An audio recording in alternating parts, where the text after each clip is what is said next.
Bolehkah mengucapkan niat ketika mau sholat atau wudhu seperti nawaitu?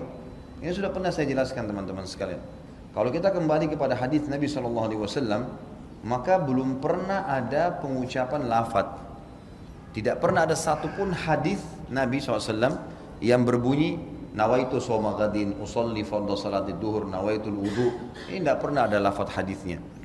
Dari mana ini? Ini dari teman-teman kita yang menisbatkan diri kepada mazhab Syafi'iyah di Mesir, tepatnya di Al-Azhar.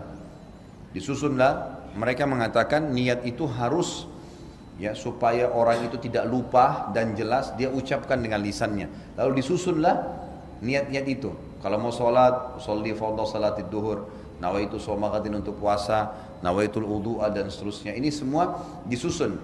Mereka pun mengatakan dalam buku-buku mereka, ini adalah niat pelengkap, bukan niat asas.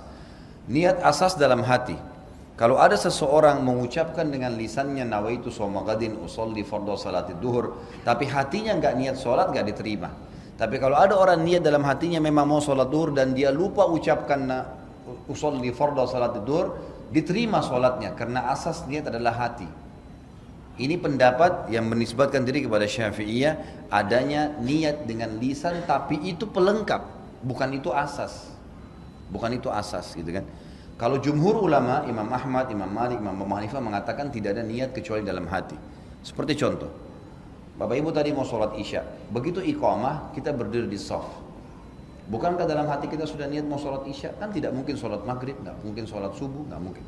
Sama pada saat kita berdiri di shaf belakang jadi makmum, ada imam, kita di belakang, bukankah sesuatu niat jadi makmum? Bukankah tadi imam kita pada saat maju di tempat imamnya dia sudah niat mau jadi imam dalam hatinya? Ya itulah niat sholat. Dia tidak perlu mengatakan makmuman, imaman. Yang sudah jelas-jelas jadi makmum dia. Sudah jelas-jelas dia begini. Dia mau sholat duha. Dia berdiri mau sholat duha. Tidak mungkin dia niat sholat duhur. Itulah niatnya. Dan ini yang dikatakan oleh para jumhur ulama, bahwasanya niat tidak perlu dengan lafadz karena belum pernah ada dinukil dari Nabi SAW seperti itu.